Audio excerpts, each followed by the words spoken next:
No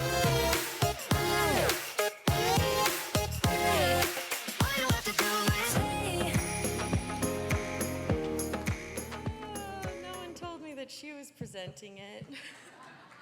That got me super emotional. Thank you, Jessie. You're welcome. I love you, my best friend. So scary. Yeah, now I gotta talk now, thanks.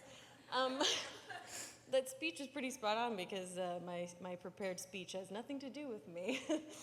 I am so grateful to be up here to receive this award so I cannot thank my family and my team and instead talk about something that's really important to me.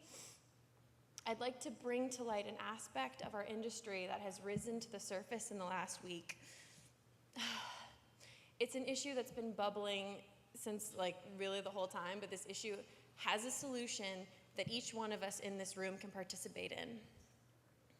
So earlier this week, USC Annenberg's Inclusive Initiative released findings that 67% of the top critics reviewing the 100 highest grossing movies in 2017 were white males. Less than a quarter were white women, and less than 10% were unrepresented men. Only 2.5% of those top critics were women of color. So you're probably thinking right now, wow, that super doesn't represent the country that I live in, and that's because that's true. This is a huge disconnect from the US population breakdown of 30% white men, 30% white women, 20% men of color, and 20% women of color. So why does that matter? Why am I up here giving you statistics when I could be spending this time talking about my publicist? Lindsay, who I love, and thank you so much for bringing Jessie up here and making me super emotional while I rattle off percentages of people. On top of all of this, am I saying that I hate white dudes? No, I'm not. But what I am saying is that if you make a movie that is a love letter to women of color, there is an insanely low chance a woman of color will have the chance to see your movie and review your movie.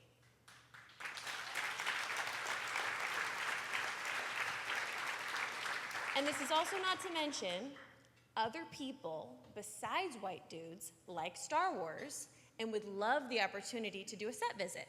And I'm also saying I don't hate white dudes. I'm just saying we need to be conscious of our bias and do our part to make sure that everyone is in the room.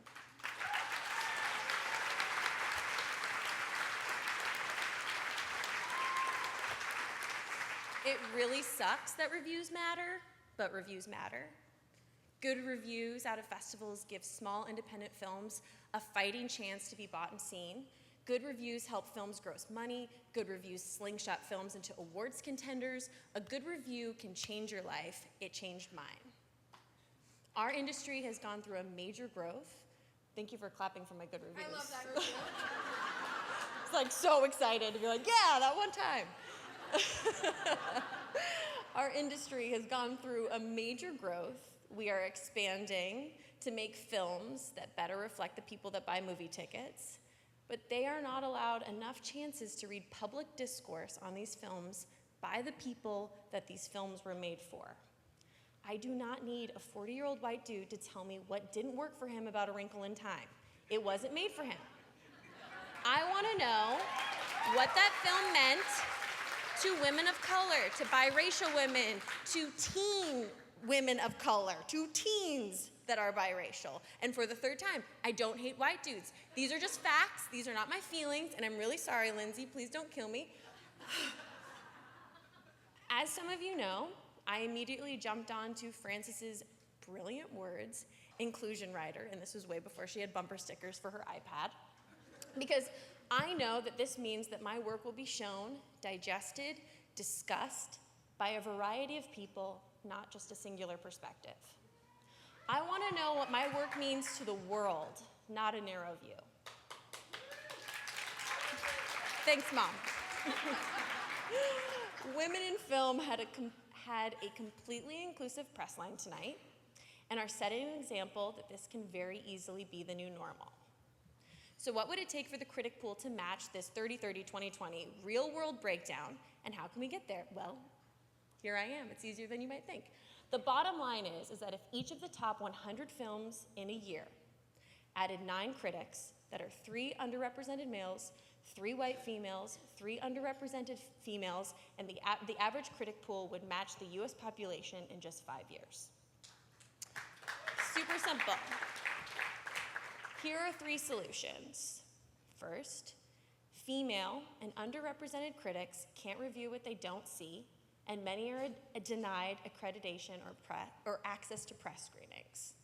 So if you are in this room, or if you know someone who is a gatekeeper, please make sure that these invites and credentials find their way to more underrepresented journalists and critics, many of whom are freelancers. Give them access, give them the opportunity to see, hear, and write about our stories. Artists, agents, publicists, and marketing execs, you can do your part by committing to an inclusive press plan and junket strategy on your end. This includes asking for a wider array of magazine photographers in addition to writers. Disney has been a brilliant partner in this on Captain Marvel, just like Women in Film was a wonderful partner on this tonight, so do not be afraid to ask. Second, feed the pipeline.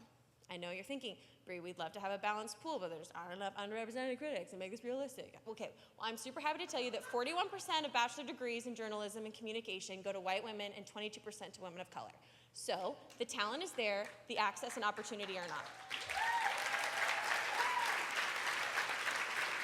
And I do also, not to be a know-it-all, I also have an answer to that. There is an opt-in tool that will launch late summer that will allow studios and artist representatives to more easily find and contact entertainment journalists and critics from underrepresented groups. Support this journalist, critics-led initiative when it launches. This is one easy step towards 30-30-2020. And lastly, to that end, energized by the movement we're building together as a field, it is my great pleasure to announce that the Sundance Institute has guaranteed that at least 20% of their top-level press passes will go to underrepresented critics at next year's Sundance Film Festival as part of a larger initiative that they're working towards. Yeah, it's cool. I'm also happy to share that the Toronto Film Festival, which already has regional diversity with 1/3 of its press coming from the outside of Canada and the US, is working towards an additional 20% of new underrepresented voices from across the globe.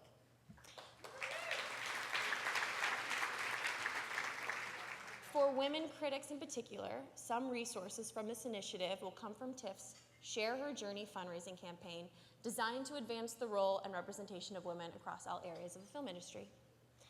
A very big, huge thank you to these 2 festivals for their commitments tonight. I hope that this is just the start. Let's sponsor more opportunities like this for journalists and critics moving forward. Thank you very much for listening to my verbal PowerPoint presentation. And I hope you have a wonderful rest of your evening.